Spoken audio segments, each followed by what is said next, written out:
called QB Summit. It's a program that helps quarterbacks reach their potential. He's had Burrow, Goff, Trevor Lawrence, Bo Nix. By the way, Bo Nix, you liked it. Has it been what you thought?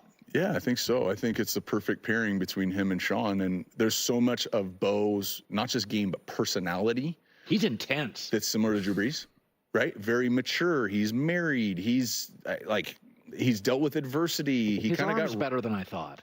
And he's a lot more athletic than anybody gave him credit for. He moves. Yes, he moves. And so I think it's been exactly what Sean Payton was hoping it would be, and the best ball is ahead of him. Did Sean call you? He did not, but I think he got exactly what he was looking for. Yeah, I mean, he had so many starts in college that he was one of those you kind of knew what you were getting. Yeah. But I will say this. I thought his arm was Derek Carr-ish, kind of in the same thing. And then I've watched them deliver some deep throws, and I'm like, well, Aaron Rodgers' arm got stronger in the NFL. It all evolves. Absolutely. And the way this guy approaches his development in his game is like some of these other guys I've talked about, where it's like he's doing it like he's been in the league for a long time and already knows what he needs to work on. How do you make, not that I'm going to go out and throw a football, how do you make your arm stronger? Aaron? Okay. We're not here to learn how to make your arm stronger. I'm sorry. If you want to do that, you'll have to look that up later. We're here to talk about Bo Nix. How do you make your arm stronger? That's pretty funny. Okay. Bo Nix, Denver Broncos. The whole constant idea of him not having a big arm really does make me laugh, honestly.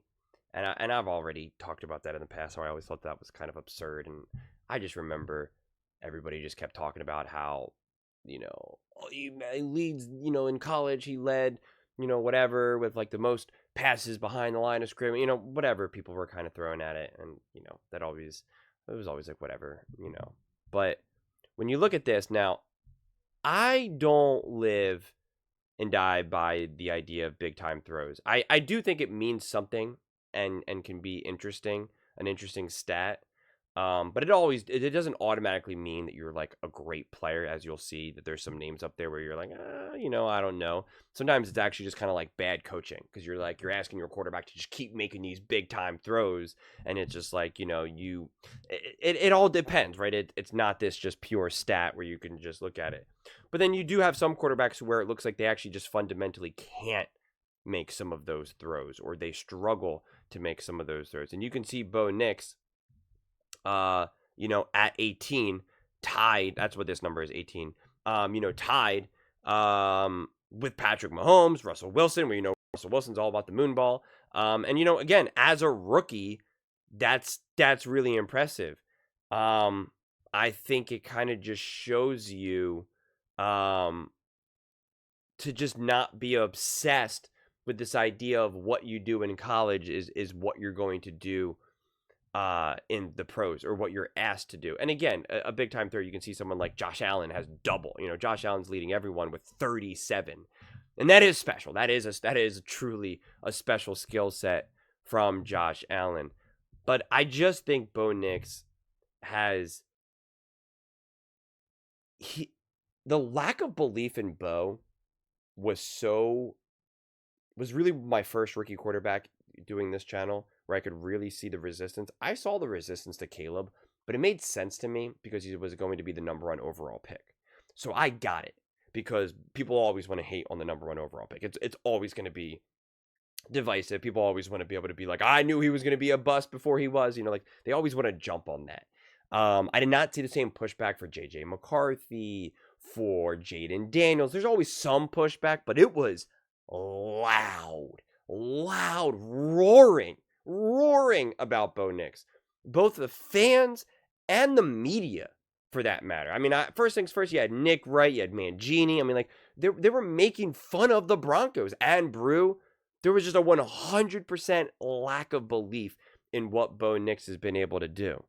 And I just think he's proven everyone wrong every step of the way.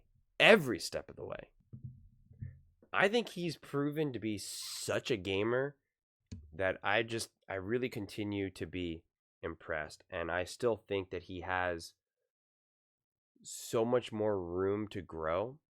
And I think also listening to Jordan Palmer talk more, and listening to just kind of seeing some examples like a Sam Darnold and whatnot, even Josh Allen, that I used to actually lean towards this being true. Colin said it a lot and said it very convincingly. And then you had people like Nick Ray echo it. This idea that these older quarterbacks have a lot more room to grow as a quarterback. Now, to a degree, to be fair, I think there is some truth to that. That when you're a younger, very, very like athletically gifted, more mobile-esque type quarterback, you will probably have more room to grow, probably significantly, because there's so much more layers to your game, and because you are so hypermobile, there's often other aspects of your game that probably are lacking because you rely more heavily on kind of your mobility or again just your physicality in general, that there's just more room to be, more work to be done and more to gain. And because that's true, they took it as, well, if you're less physically gifted and a little bit older, you're pretty much like near a complete product. And I disagree with that. Just because the other type of quarterback has, another 50 percentage points that they can gain doesn't mean that another older quarterback who had a lot of college starts and, is not as mobile or as quick as like a Lamar Jackson, doesn't mean that they only have like 5 points to gain. No, the other quarterback might have 50, but this quarterback still has like 35, 40. And not to mention, there's no guarantee that other quarterback is going to gain all 50 percentage points. There's nowhere, that's not written anywhere. Just because technically it's possible doesn't mean that it's going to happen. So I think there was always this kind of downplaying, because they kept using that against Bo Nix. He has so many college starts. He has so many college starts. He better be good in his rookie year. Because even when he started getting some momentum, they're like, well, I hope so. He's like 35 years old. Like it was still seen as like such a negative. And it like, doesn't really make sense to me. So I'm still of the firm belief, that he's going to continue to evolve, continue to get better. And I think now, especially with this whole season now, which will be, under their belt, that they'll be able to, excuse me, as I sneeze, they'll be able to, him and Sean Payton during the offseason, man, they are just going to have a feast to work with. Because going into the season, so it was all college and, of course, like practice and what you're seeing and some preseason stuff, but it's not the same. It's not the same. Now you have Bo Nix with an entire season under his belt. Sean Payton, Bo Nix has an entire season being coached by Sean Payton. Sean Payton has an entire season coaching Bo Nix. It's going to be so synergistic. There's just going to be so much to work with. And Bo Nix wants this. You know that. You can see the intensity.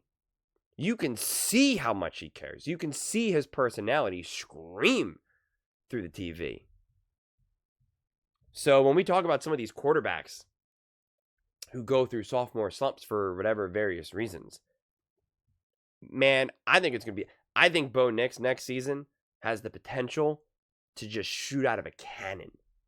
I really believe, I like, it'll be like, people will be like, I think people, and they shouldn't be, but people will be shocked how great Bo Nix will come out in the next, season or so. Because I think you're going to have an entire offseason, an entire summer to just be able to just really evolve and grow that you can't do during the regular season. Because things are too intense, you're not always trying to necessarily grow and evolve, because you got to prepare for the next game. You got to prepare for the next week, the next team. There's a lot on your plate. So I just think that Bo Nix, we talk about some of these quarterbacks kind of being like clay that you need to mold.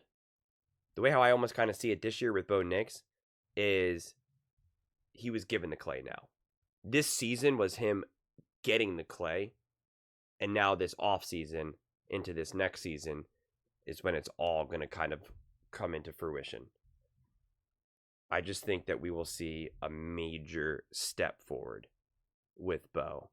And that thought really, really excites me, honestly. It does. I just think when you want it as badly as someone like Bo does, when he's matched and connected with a coach like Sean Payton, and now you have this whole season to go off of. And the thing is that it was a successful season. Obviously, the season's still going on, but it was a successful season that gives you so much to work with. It gives you concrete positives to build off of. And quite frankly, it also gives you concrete weaknesses to fix and correct and build off of. And the reality is, if you look at Bo Nix right now, if he can expand, elevate his strengths right now that he has, just by a little bit, a step or two, and bringing up his floor a little bit, again, it's like it's a wrap. When you have the coach and you have the team, it's like, boom, you're right there. I mean, seriously, you're right there. When you see what Brock Purdy does in a great situation with a great team and a great coach, you're like, well, here's a quarterback who can seemingly do a little bit more than that quarterback. Give him the team, give him the experience, give him the confidence. And it's like, there you go. We got ourselves a Super Bowl quarterback. And again, so much of, to me, so much of this will come down to is what type of team will they be able to build around Bo Nix? That, to me, is what it all comes down to. Because to me, Bo Nix has proven that he can run the team, he can run the offense, he can do what needs to be done, he can minimize his mistakes. He has been a really good, relatively speaking, for a rookie, decision maker. Obviously needs to grow and evolve, but it's just like I've seen enough where it's clear to me that this quarterback can get the job done. And when a team is lacking, I think he's proven to be closer to an overcomer than not. Because I think he's overcome in multiple moments that felt authentic to him as a quarterback and not just in a fortunate situation. So, kind of feels like, yeah, I don't know. I'm looking at that spread. The Broncos are favored 10.5. I guess they really are. I mean, they must be really playing practice squad players against the Chiefs. Like, I don't really know enough about which players are necessarily going to be playing in that game. But if that holds up, the Broncos will be going to the playoffs for what I think it is right, the first time since Manning and the Super Bowl. And it's like, that's a pretty big deal. That's a pretty big deal. The Broncos, for the most part, have been irrelevant for about a decade.